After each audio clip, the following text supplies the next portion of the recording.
with a severe complaint of snoring. He had severe snoring that would wake up the entire house, let alone his wife. And now this is how he came to us. You can see here the lower chin is far behind. He only of the bone there, and he had very severe snoring. What we did was we advanced his lower chin. If you can see, there is no scar, there's nothing. We have done a sliding osteotomy from inside.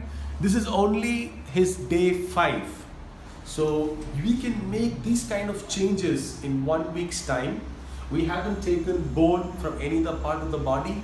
We haven't got any other bone from any other place. No artificial bone also. So this has not only solved his problem of snoring, but we're also able to give him a better facial profile. He's still got some swelling here from the surgery, which is going to shrink up in the next couple of weeks.